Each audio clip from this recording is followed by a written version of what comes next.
Queridos amigos, ya estamos montados en el año 2021. Vamos a ver qué nos trae. Ya supimos qué nos trajo el niño Dios. Ujú. Cada uno habrá medido la generosidad de sus amigos, pero sobre todo la generosidad en el corazón de los colombianos, que en eso sí la tenemos y mucha. Entonces, bienvenidos a este año 2021. Les vamos a hablar al oído y nos vamos a preguntar al oído las cosas que vienen ya rapidito, rapidito, rapidito. Y me parece que la primera no es la que va a pasar aquí, sino la que va a pasar en los Estados Unidos, porque Yo estamos pensé que la que va a pasar en España, los Reyes Magos, doctor Londoño, 6 de enero el llegarán. 6 de enero. Claro, es que falta el 6. Impresionante. Aquí también celebramos el 6, Sí, sí, sí, pero bueno, en España con mucho fervor. A ver si se pero no lo animan los Reyes celebramos Magos a traernos unas vacunitas, por ejemplo, ¿no? no celebramos el 6, sino el lunes siguiente. Sí, la ley Ya, Emiliani. por obra de la ley Emiliani. Bueno, pero no, déjeme hablar del señor Trump, que dentro de 2 semanas y media, queridos amigos, ya no será presidente de los Estados Unidos. Y les cuento lo que le espera al señor Biden empezando su gobierno. ¿Cómo les parece? En qué frente? Porque es que Sí. tiene muchos frentes que atender. Pues, por Bueno, supuesto, el primero de ellos, la cantidad de casos de coronavirus, un país que ya superó los 18 millones de casos, con cifras de más de 110.000 nuevos casos diarios. Bueno, yo creo que el primer reto, sin lugar a dudas, del presidente Biden será ese, lograr además unidad frente al tema del tapabocas, algo que dividió políticamente o que se convirtió en un símbolo de división política en los Estados Unidos durante la campaña. Vamos a ver si empezamos porque la gente en Estados Unidos use sin miramiento alguno el tapabocas. hombre, ¿cómo es posible que conviertan un tapabocas en un tema político? Bueno, en eso ¿Cómo se es convirtió. posible que conviertan una vacuna y que conviertan una desgracia de un virus que está matando a la gente en un problema político? Pues uno no entiende, no entiende. Definitivamente será otra mentalidad o será otro mundo, pero lo convirtieron. Lo cierto es que Biden tiene ese problemita de por medio. Están vacunando en grandes cantidades, lo están haciendo muy rápidamente, pero esto no termina tan fácil. El coronavirus va a seguir siendo un problema serio, gravísimo para los Estados Unidos. Y para el mundo entero y por un par de años más. A mí el año pasado, cuando me preguntaban, que pues, en marzo, cuando nos golpeó la pandemia en Colombia, me preguntaban el año pasado, bueno, ¿y esto cuánto se demorará? Mi cálculo que di en ese momento y que aún me reafirmo en él, es que la humanidad no sale tranquilamente de esto en menos de 3 años. Ya faltarán 2 años, pero yo creo que de aquí a 2 años todavía tendremos bastante turbulencia por cuenta del COVID-19 en la medida en que pues, esperamos que la humanidad quede vacunada y quienes se quieran vacunar. Claro, hablamos de Estados Unidos, pero hablemos un momento también de Colombia, en donde las últimas encuestas han revelado encuestas y sondeos han revelado que el 40% de los colombianos no se quieren poner la vacuna. Entonces, pues eso pasa en Colombia, pasa también en otras latitudes como en Estados Unidos, y ahí viene el reto para Joe Biden en los Estados Unidos, por supuesto, pero retos para todos los países, pues los mismos, Oiga, lograr vacunar. Sergio, y dígame al oído los colombianos por qué no se quieren vacunar. ¿Es de miedo al chuzón o qué? No, pues Les garantizo que eso no duele. Eso no duele. Eso es una cosita ahí que no duele. Entonces, ¿es de miedo a qué? no, miedo a una vacuna, quizá, es decir, esto no se lo preguntan, no les hacen esa pregunta, doctor Londoño, Pero sí pero están llenas las miedo, redes sociales, Sergio, con la respuesta. ¿Cuál ¿No ha es? visto usted la gente? Y la gente es de una creatividad impresionante y los colombianos mucho más. Yo he visto unos TikTok que se llaman, ¿verdad? Los sí, la videos otra red cortos que social. hacen haciendo idioteces a veces. Yo sé que no todos hacen idioteces en TikTok, pero hay mucho que hace idioteces en TikTok. Y entonces dicen, me he puesto la vacuna del coronavirus y empiezan a tener como ataques raros en el cuerpo. Y entonces la gente dice, no me la pongo por miedo a... Y entonces sí, por miedo a que perdió la visión, a que no escucha bien, a que le da un ataque involuntario en el cuerpo. Y yo creo que es eso, ¿no? La gente teme que de pronto tenga un efecto secundario que le pueda afectar su salud. Claro, es más a eso, porque es una vacuna que no ha sido probada tanto tiempo como otras, pues es que esto ha sido a paso absolutamente acelerado y mucha gente dice, no, yo me espero a ver cuáles son los efectos a mediano y a largo plazo. No, bueno. Pero es más por eso, mediano pero y a ahí largo nos plazo. sentaremos a esperar Pasa y si nada. la gente no se vacuna en masa, pues no podremos contener Bueno, la expansión del virus. en todo caso, el señor Biden tiene ese problemita. El señor Biden recibe un mundo internacional complicado. Los Estados Unidos son el gran policía del mundo y el señor Trump desmontó parte de la presencia norteamericana en varios países claves antes de irse y no sé si todavía sigue haciendo ese daño, pero sacó gente de Afganistán, sacó gente de Irak, está creando problemas serios de presencia de los Estados Unidos en varias partes del mundo. Entonces, y obviamente desde el patio trasero de los Estados Unidos, desde América Latina, desde la olvidada a veces América Latina, nos preguntamos cuál va a ser la política del presidente Joe Biden frente a Venezuela, porque lo que pase con Venezuela, pues tiene que ver muchísimo con el futuro de Colombia también, no solo porque nos hemos convertido en el hogar de tantos venezolanos, sino también porque lo que pasa en Venezuela impactará necesariamente la lucha contra el narcotráfico, en la medida en que el régimen de Nicolás Maduro es una narcodictadura, bueno, que debe ser controlada.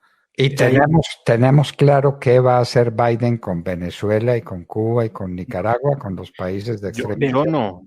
Yo he leído un par de cosas de algunos analistas políticos muy cercanos a lo que será el gobierno Biden y apuntan a que Joe Biden, sin lugar a dudas, no podía ser de otra manera, además, va a empezar a hablar de diálogo y va a tratar de hablar con el régimen para buscar una transición democrática y vaya que sí coincide esa transición democrática con la que planteó el presidente Iván Duque, ¿no? Que es recoger a todos los sectores, incluido el chavismo. Incluido el chavismo, claro. Cuando estuvo el líder, entre comillas, opositor Leopoldo López en Colombia, eso fue lo que dijeron. Bueno, yo tengo un consejo para Biden, para eso, que le pida asesoría al Papa Francisco.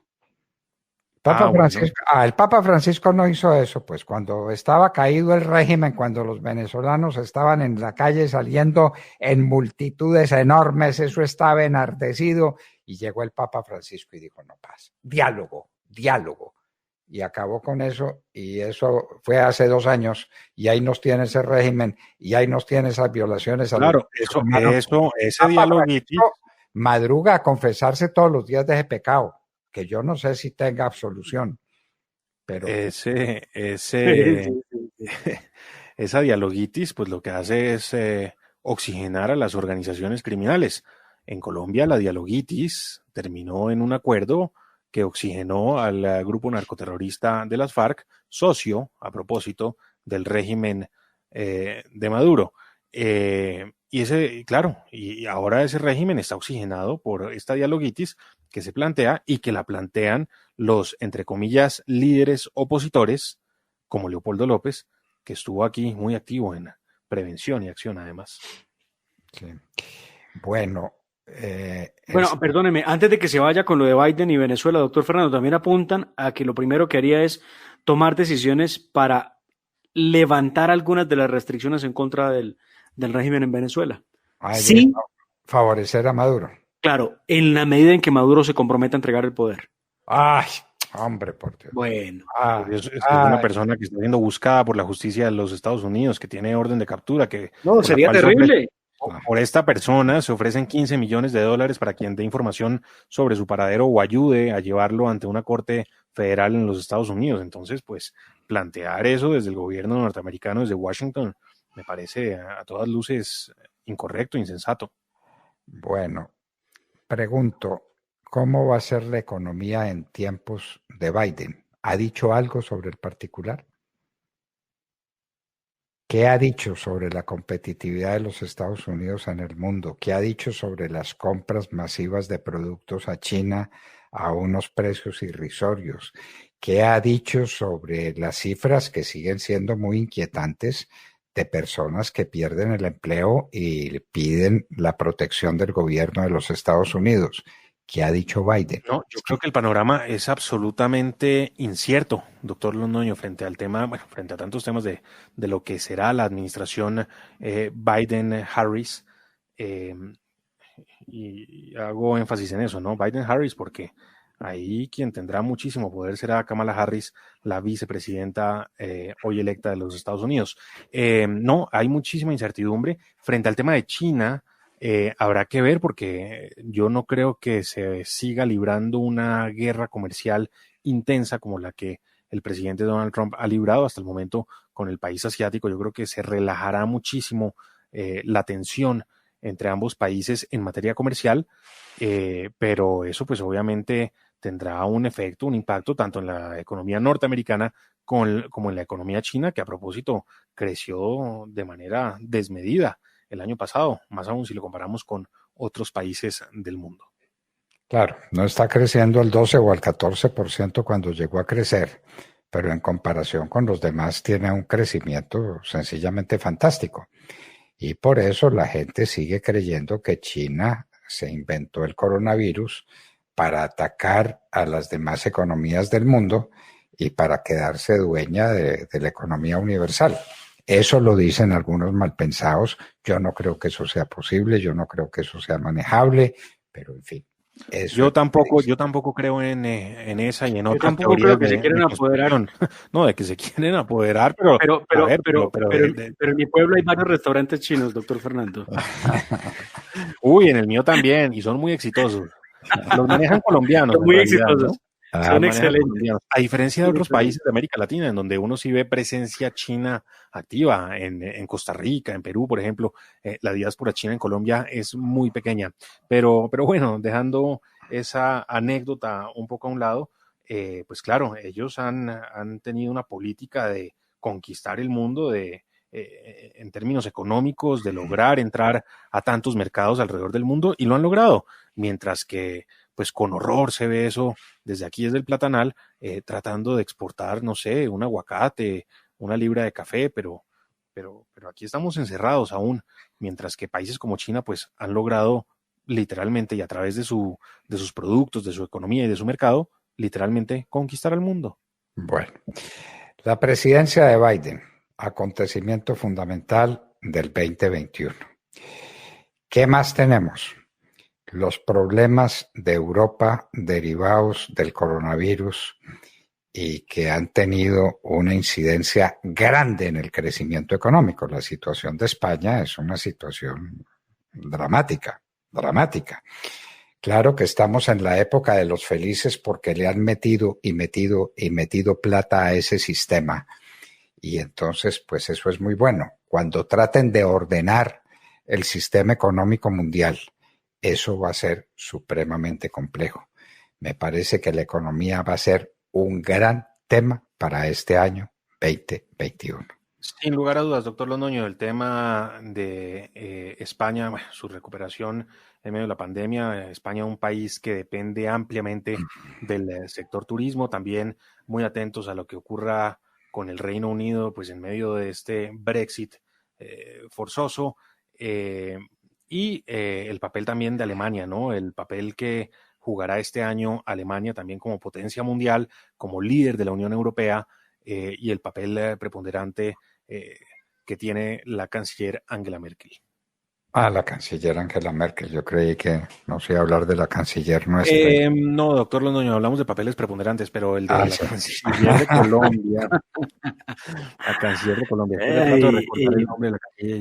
Sigan pendientes porque en cualquier momento varias cosas va a haber en Colombia, doctor Fernando. A ver, ya no nos va a hablar de remesón ministerial. Bueno, tranquilos. Pero a ver, Demar. Esa fue el año pasado, el año entero. Estoy esperando entero, ansiosamente que pase el coronavirus para cobrarle todo todos los desayunos que usted nos tiene que pagar. Vamos a desayunar por cuenta suya todo el semestre. Que se los mande a domicilio, doctor Oiga, Londoño, muy no injusto. deje cuenta para después. En la audiencia de la hora, de la verdad no me va a dejar mentir. Sí le pegamos a los cambios ministeriales que hubo, que es que remesón no hubo como tal, pero sí hubo cambios, hombre. Denme alguito. Pero a cuentagotas, ¿no? A cuentagotas. Oiga, les cuento a propósito al oído, doctor Fernando, Sergio y oyentes de la hora, la verdad. Prepárense porque va a haber sesiones extraordinarias. Ya. No. Sí. Va a haber. Extraordinarias. ¿Otras? Otras.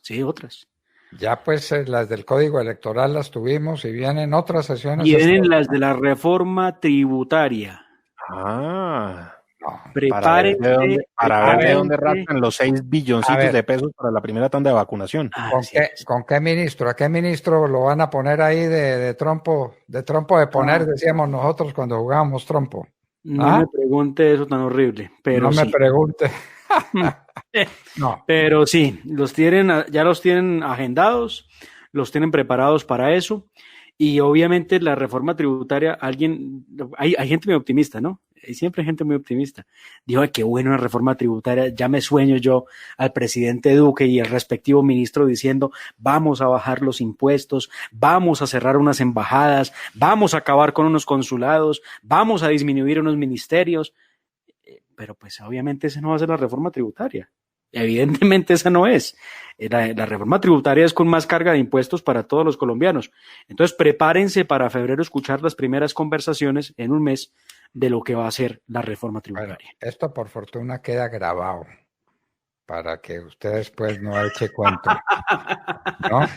Porque así como con el remesón ministerial que nos lo quedó debiendo, entonces ahora es con la reforma tributaria. No, yo no creo tengo la culpa que la doctora Alicia Arango no se haya podido ir, no es que ella renunció. Yo no. Yo no tengo la culpa. Y Claudia Blum tampoco. Tampoco no tengo la culpa, pero eso estaba listo, yo no sé. Y en cambio vino el señor Ruiz y no sabe todo. Bueno, en fin, dejemos así. Pero, Demar, ¿en serio reforma tributaria? ¿El presidente Duque ha dicho que no? Yo no sé. No sé, pero le cuento muy al oído que para final de las sesiones en el Congreso de la República, recuerde que tuvimos que en varias ocasiones que ir a mirar y a caminar el Congreso en medio de esas sesiones extraordinarias. Algunos congresistas muy cercanos al presidente Iván Duque hablaron de las reuniones de febrero para la reforma tributaria. Y la misma pregunta les hice yo, les dije, no, pero ¿dónde salen ustedes con ese cuento? O sea, que el presidente dice una cosa en público y está diciendo otra en privado, ¿o qué? Porque él ha dicho que reforma tributaria no se puede pensar en estos momentos, que en lo que hay que pensar es en la reactivación económica. Y dicen, no, están hablando de citar a las extraordinarias para reforma tributaria. Bueno, pues amanecerá y veremos. Vuelvo a preguntarle, ¿con qué ministro? ¿Qué pobre infeliz es el que va a tener que manejar eso? Uy, no sé, pero no sé no sé quién se le quiera medir a qué cosa más horrible. Bueno. Eso sí. Pero además no sé con qué congreso la vaya a tomar. Eso le rifa el tigre, ganarse esa cartera en este momento. Sí. ¿Y el Centro Democrático se va a hacer cargo de reforma tributaria? ¿Y va a decir, ese es nuestro papel ahora? Ay, Dios mío. ¿Electoral? Haga preguntas más sencillas, doctor Fernando. Claro, además pone usted otro tema. Pero yo no puse el tema. Usted no lo puso al oído. Al oído nos dijo que había reforma tributaria a partir de febrero. Sí, pero no, esos dilemas tan horribles. Eso ya es un dilema existencial. Que si el Centro Democrático va a decir, esa es mi reforma tributaria, este es mi gobierno, yo creo que no he escuchado decir al presidente Iván Duque, ese es mi partido, esa es mi gente. No, entonces yo no creo que estemos como países. El palo no está para cucharadas. Pero va a decir, no, reforma tributaria que me la aconsejó el Centro Democrático. El Centro Democrático es el que va... Bueno, pero que se requiere. ¿De dónde se va a pagar 6 billones de pesos en vacunas? Para empezar, 6 billones. Que no son gratis, por si acaso, ¿no? Porque el único tema del que se ha hablado y en el que no se han encontrado... Ni el Centro Democrático ni el presidente Iván Duque, recuerden ustedes, han sido el tema del presidente Uribe con la reforma laboral para disminuir las horas de trabajo. Esa es otra cosa. Esa es otra cosita que queda pendiente. Ese es otro tigre también que están rifando. Es eso, a ver quién se lo gana. Quién se lo gana. porque me parece que el presidente Uribe estuvo muy desaconsejado en esa materia, lo digo con toda franqueza, no hay cómo. Esa es una forma de elevar el salario, pero sobre todo de elevar los costos de los empresarios, porque la gente recibe lo mismo, pero el empresario trabajando menos. El empresario tiene que contratar más gente. Obviamente es una fórmula contra el desempleo, en la medida en que el empresario tenga como pagarle a un segundo empleado, que no tiene con qué, además. ¿de dónde va a salir la plata? ¿De dónde va a salir? Es una maravillosa fórmula porque obliga al empresario a contratar más gente. Bueno, pero queridos no hay amigos, con qué, entonces esto se está complicando, pero vamos a ver, estamos apenas el primer día hábil del año, en la hora de la verdad. Vamos a ver mañana qué les podemos decir a ustedes. ¡Al oído!